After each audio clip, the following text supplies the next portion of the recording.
सभी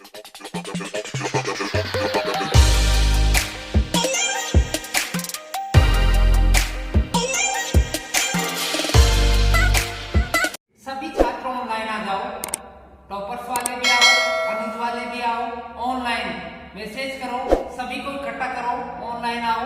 20 मिनट के 20 minute online आओ आप ज्यादा। सभी छात्र सकुशल तंदुरुस्त पढ़ने के लिए तैयार, तो रेडी? Yes ready.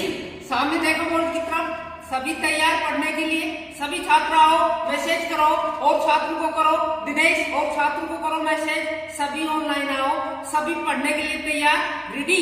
आज मैं आपको अलग तरीके से बताऊंगा। बहुत पढ़ लिया आपने, लेकिन आप देखना अलग ही तरीके का। ये मुर्गी भी दम ठोक लिया, 100 में से 100 नंबर 9 लिख दिया, यहाँ लिख दिया 100 में से 100 नंबर। पिछली साल देखा आपने 100 में से 100 नंबर, एक भी नंबर कट गया तो फिर आपके गुरुजी ऑनलाइन नहीं है। 100 में से 100 आपको लिख दिया। सभी छात्र आ जाओ, सभी छात्र ऑनलाइन आ जाओ, सभी छात्र आओ। हाँ, तंदुरुस्त पढ़ने के लिए तैयार। केवल बोर्ड 5 मिनट, केवल बोर्ड, इसके अलावा दूसरी कहानी नहीं। अपना जो मस्तिष्क है उसको बोर्ड पर लाओ, सामने देखो। हलवाई की दुकान में जाना बंद करो, ये विचार हैं, इनको एकाग्रचित करो। 0 लेवल, 0 लेवल पर आओ और सामने बोर्ड की तरफ देखो। एक अलग तरीका, एक अलग ट्रिक के साथ में आपको बताऊंगा। संस्कार केवल 10 मिनट पढ़े आप, ज्यादा नहीं, पढ़ने की जरूरत ही नहीं है। केवल 10 मिनट दम ठोक कर इस गुरुजी के चैनल पर आइए। 10 मिनट में घुमा दूंगा मैं आपको। मैंने भी बोर्ड को चैलेंज कर दिया, 20 साल हो गए पढ़ाते हुए, पन्ने उठलते उठलते 20 साल हो गई। 100 बार नहीं, 1000 बार प्रश्नों को देख लिया। यहाँ देखो आप, मैं बनाऊंगा आपके लिए प्री बोर्ड का पेपर, मैं बनाऊंगा आपके लिए सब कुछ। देखना आप, प्रत्येक चीज देखना। अब अलग स्टाइल से आओ। जैसे ही आप YouTube पर जाएंगे, जैसे ही आप YouTube पर जाएंगे तो संस्कृत P, जैसे ही आप YouTube पर जाएंगे तो आपकी सरकार संस्कृत SNSKRIT संस्कृत P इस नाम से चैनल है, वहां देखो संस्कृत P। आज मैं आपको अलग तरीके से, ध्यान देखो, सामने देखो, सामने देखो, विजिट, सामने देख विजिट, सामने देखो। ये चित्र बना रहा है, देखो चित्र किसके बनाने हैं हम, ध्यान दे। एक चित्र है, ये चित्र है, चित्र से पढ़ाएंगे। ऑनलाइन का मतलब भी क्या है, खूब पढ़ लिया, खूब पढ़ने उठ लिया आपने, लेकिन आ जाओ, मैं अब अलग तरीके से बता रहा हूँ आपको। देखो 2 मिनट के लिए खेल खेल में पढ़ो, खेल खेल में समझो। ये चित्र है, ये चित्र, ये लो साहब, हमने एक चित्र बना दिया और इस चित्र का नाम क्या है, मछली, मछली रानी। सामने देखो, अंकित सामने देख, रीना बेटा सामने देख, मछली रानी। अब ये मछली रानी बड़े काम की, ध्यान दे। संस्कृत को जैसे आप घुमाएंगे, जैसे ही संस्कृत शब्द आपके सामने आएगा तो इस मछली रानी की कहानी सुनो। देखो इस मछली रानी के काम देखो। नंबर 1 पर काम देखो, मछली रानी का संस्कृत में जिन धातु के अंत में मछली रानी होती है। ये आ गई ना मछली रानी, ये हमारी मछली रानी आ गई। संस्कृत में जिन धातु के अंत में मछली रानी होती है, वहां पर आप तव्यत प्रत्यय लगाएंगे। कौन सा प्रत्यय, तव्यत। जनाब सभी छात्र ध्यान रखना, तव्यत, बात किसकी है, तव्यत की, और बात किसकी है, मछली रानी की। जिन धातुओं के अंत में मछली रानी है, उन धातुओं में अगर आप तव्यत प्रत्यय लगाए तो सभी छात्र ध्यान से सुनो। तुरंत जैसे ही मछली रानी दिखाई दे, नल का पानी पिलाए। किसका पानी पिलाना है आपको, नल का, अर्थात मैं की जगह न करना है, बराबर गन। आधा मैं है, हलन तो आधा अक्षर है तो आधा न आएगा। ध्यान दे, यहाँ पर मछली रानी को नल का पानी नहीं पिलाया तो फिर सब कुछ सत्यानाश, अर्थात ये बेचारी मर जाएगी, आपका सही नहीं होगा। होगा। हमेशा ध्यान रखना इस बात का कि जहां भी मछली रानी आए वहां नल का पानी पिलाए। गंतव्य नोट कर लेना, गंतव्य। थोड़ा सा पढ़ रहे आगे, ज्यादा नहीं, थोड़ा सा आगे देखो। गंतव्य पुल्लिंग का रूप, गंतव्य स्त्रीलिंग का रूप और गंतव्यम नपुंसकलिंग का रूप। ये राम, ये रमा और ये फल। देखो और देखो इसके उदाहरण, जैसे मैं यहां लिख रहा हूं नम, ध्यान दें, जैसे हम यहां लिख रहे हैं नम, नम आ गई मछली रानी, कहाँ आ गई मछली रानी, ये आ गई नम, नमस्कार करना, प्रणाम करना, गम यानी जाना, नमस्कार करना प्लस तव्य। विजित, विजित बताएगा, विजित खड़ा हो बता ये मछली रानी आ गई, तो अब क्या करें हम इसका, वेरी गुड, वेरी गुड, बहुत ही अच्छा। मछली रानी को तुरंत किसका पानी पिलाएं, नल का पानी पिलाएंगे। बराबर गंतव्य नम, यहाँ गंतव्य आ गया, अब यहाँ नम है तो आप यहाँ पर देखेंगे नम है तो नम में आपको यहाँ पर मछली रानी दिखाई दी तो किसका पानी पिलाएं आप, नल का पानी पिलाएं। तो यहाँ पर सीधा मैं की जगह आपको क्या करना है, न हो गया, मैं की जगह क्या हो गया, न, नंतव्य। क्या रूप बना हमारा, नंतव्य।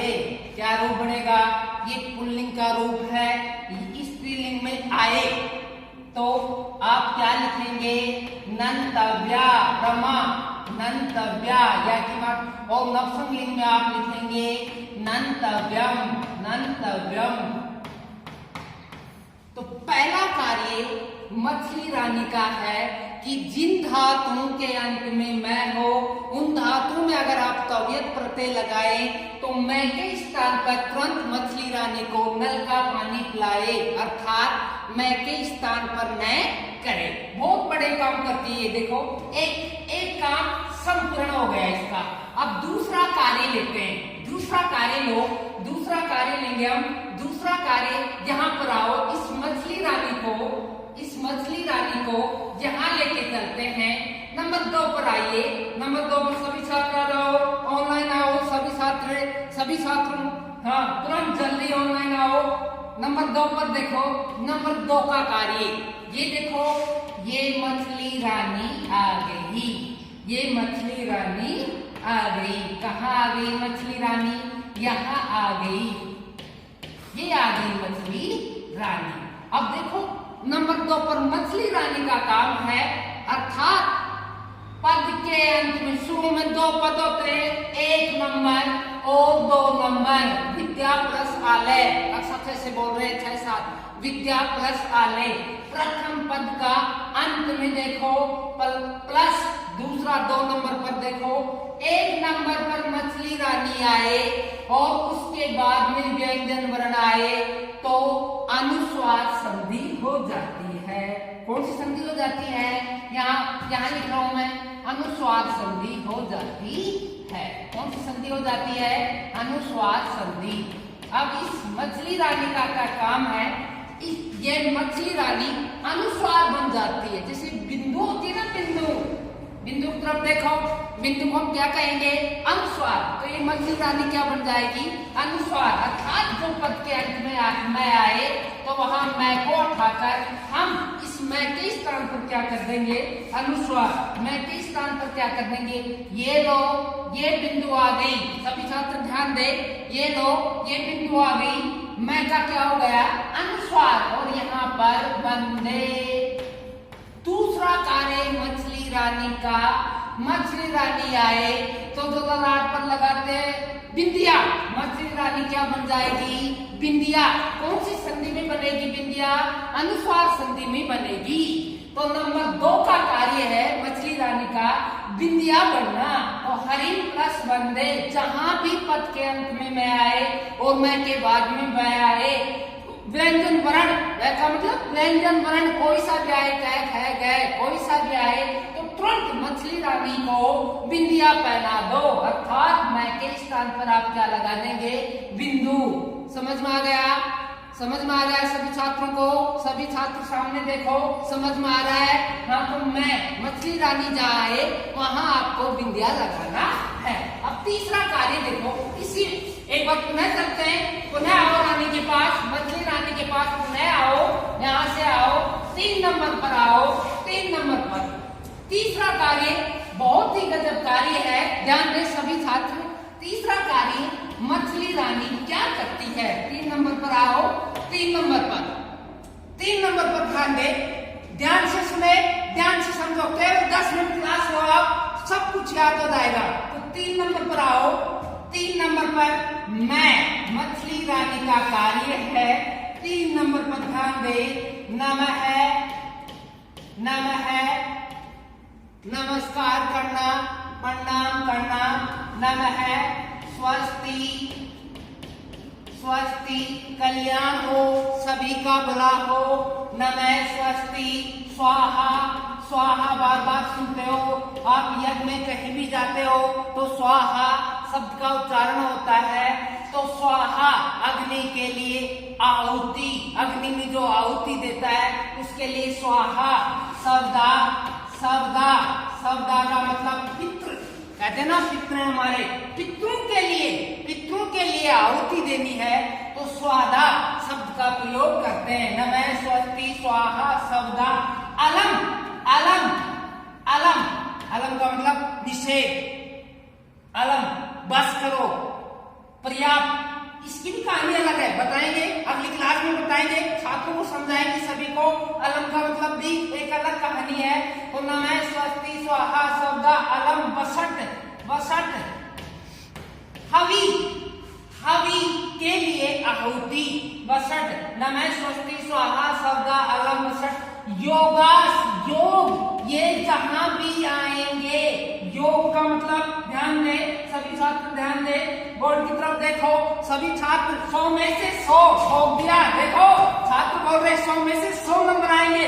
एक भी नंबर, जब तक आपका गुरुजी की सांस चल रही है, गुरुजी जिंदा है, 100 में से 100 नंबर, एक भी नंबर नहीं, फिर मतलब ही क्या हुआ? ऑनलाइन 99 नहीं आएंगे, 99 नहीं आएंगे। सुरेश और महेश दोनों बता रहे 99 नहीं, 100 में से 100 नंबर। ध्यान दे, इसके बारे में ध्यान दे। ये तीसरा कार्य थोड़ा कठिन है, ध्यान दे 1 मिनट। नमस्कार करना, स्वस्ति, स्वाहा, शब्दा, अलम, बसट, योग यानी ये जहां भी आएंगे, योगास ये जहां भी आएंगे, चतुर्थी विभक्ति का प्रयोग होगा। चतुर्थी भैया, कारक प्रकरण सभी क्लासों में, सभी कंपटीशन में महत्वपूर्ण प्रश्न यहाँ आते हैं, बार बार एग्जाम में आ रहे हैं। 100 में से 100 हो गया नंबर, तो यहाँ से नंबर आएंगे, एक भी नंबर नहीं कटेगा। ध्यान दे, योगा, चय, इन शब्दों का जहां जहां योग होगा वहां और 4 नंबर अर्थात चतुर्थी विभक्ति का प्रयोग होगा। कौन सी विभक्ति का प्रयोग होगा? चतुर्थी विभक्ति का प्रयोग होगा।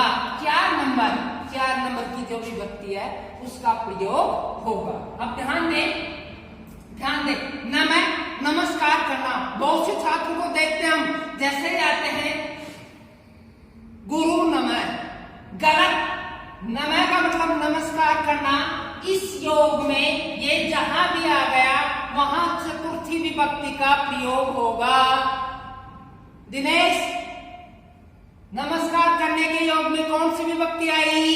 चतुर्थी। अर्थात ये मछली रानी है, इसका 3 नंबर का कार्य नहीं 4 नंबर का कार्य मान लेते हैं। यहाँ पर 4 नंबर का कार्य मान लो तो नमः, जहां नमस्कार करना है वहां कौन सी विभक्ति लगाएंगे? चतुर्थी। गुरु, अब यहाँ देखो गुरु नहीं लिखेंगे, गुरुवे, चतुर्थी विभक्ति लगाएंगे, गुरुवे। जिसको भी आपको नमस्कार करना है, प्रणाम करना है, वहां चतुर्थी विभक्ति लगाए, गुरुवे नमः। तो इसमें गुरु नहीं आया, गुरुवे क्यों आया? उसका कारण क्या है? जैसे गुरु नहीं आया, यहाँ पर गुरु क्यों नहीं आया? गुरु प्रथमा में है, विभक्ति कौन सी लगानी है? चतुर्थी। तो ये 2-3 तरह से प्रश्न आता है। देखो ये रीढ़ की हड्डी है, इसकी भी संस्कार चलती नहीं है। अशुद्ध और शुद्ध वाक्य, अशुद्ध और शुद्ध वाक्य में इस प्रकार करें और विभक्ति ज्ञान में इस प्रकार से करें। रेखांकित पद में चतुर्थी विभक्ति है, कारण क्या है, ये सूत्र जहां जहां आएगा, इसका जहां जहां योग होगा वहां चतुर्थी विभक्ति का प्रयोग होगा। गुरुवे नमः। 9 नंबर पर आओ। 9 नंबर पर है स्वस्ति, स्वस्ति यानी कल्याण हो। प्रजा में लिखेंगे, प्रजा में लिखेंगे, प्रजा एक है, प्रजा भय चतुर्थी विभक्ति लगाओ, प्रजा भय स्वस्ति, प्रजा का कल्याण हो, प्रजा का कल्याण हो, यहाँ चतुर्थी विभक्ति लगा दी। प्रजा ने लिखा प्रजा भय बहुवचन सभी का कल्याण हो। स्वाहा, अब अग्नि नहीं लिखेंगे, स्वाहा के लिए देखो स्वाहा शब्द जहां आए हैं, महेश बोल रहा है स्वाहा, अग्नि के लिए होता है महेश की स्वाहा, तो ये अग्नि नहीं लिखेंगे, कौन सी विभक्ति लगाएंगे? खड़ा हो सुरेश, सुरेश बताएगा, बता सुरेश कौन सी विभक्ति लगाए? गलत, तृतीया नहीं, गलत। खड़ा हो विजित, कौन सी विभक्ति लगाए? चतुर्थी, वेरी गुड। कौन सी? 4 नंबर, मछली रानी का कौन सा कार्य है? 4 नंबर का कार्य है, तो अग्नि, अग्नि नहीं लिखेंगे, अग्नि, अग्नि अलग अलग अंकित कर रहा हूं मैं, इसको ध्यान दे। अग्नि है स्वाहा, अग्नि के लिए आहुति। कहीं पर भी आप जाते हो स्वाहा शब्द बोल रहा है, अगर उससे पहले जो बोलने वाला चतुर्थी विभक्ति का प्रयोग नहीं लगा रहा है तो संस्कृत की व्याकरण का ज्ञान नहीं है। स्वाहा शब्द जहां भी आपको सुने उससे पहले जो शब्द आए उसमें कौन सी विभक्ति लगे? चतुर्थी। अगर चतुर्थी विभक्ति का प्रयोग नहीं लगा रहा है तो इसका मतलब उसको संस्कृत की जो व्याकरण है उसका ज्ञान नहीं है। 4 नंबर स्वाहा आ गया, फिर आएगा सौदा, स्वाहा सौदा, सौदा यानी पितरों के लिए आहुति। पितृभय, पितृभय बहुवचन में पितृभय, पितरों के लिए सौदा आहुति, सौदा यानी आहुति। तो यहाँ पितृभय लिखा, क्यों लिखा? क्योंकि इसमें चतुर्थी विभक्ति का प्रयोग होता है। वसत, अलम, अलम यानी निषेध, जैसे मानो देखते हुए, देखते देखते हुए, देखतों के लिए, राक्षसों के लिए हरिम, हरि, हरिम, अलम, देखते हुए, देखतों के लिए हरि, हरि, अलम, हरि भगवान देखतों के लिए पर्याप्त है। 6 नंबर पर आओ। 6 नंबर पर देखो वसट, वसट सूर्याय, सूर्य नहीं लिखेंगे, सूर्याय, सूर्याय, सूर्य के लिए वसट, वसट हवि का दान, सूर्य के लिए हवि का दान, सूर्य के लिए हवि का दान। तो सूर्याय वसट, सूर्य के लिए हवि का दान। इस प्रकार से अगर आप करेंगे तो देखो मछली रानी का पहला काम, मछली रानी जहां दिखाई दे नल का पानी पिलाए, मछली रानी जहां आए दूसरा कार्य बिंदिया लगाए, तीसरा कार्य 4 नंबर का कार्य लेते हैं, मछली रानी जहां आए नमः स्वस्ति स्वाहा सौदा अलम वसट इनका योग जहां आए वहां चतुर्थी विभक्ति का प्रयोग करें। इस प्रकार से आप अगला कार्य मछली रानी का बहुत से आएंगे, यहाँ देखो अनेक जानवर आएंगे, क्या क्या कार्य कर रहे हैं अलग तरीके से देखना, अगली कक्षा में आपको बताएंगे।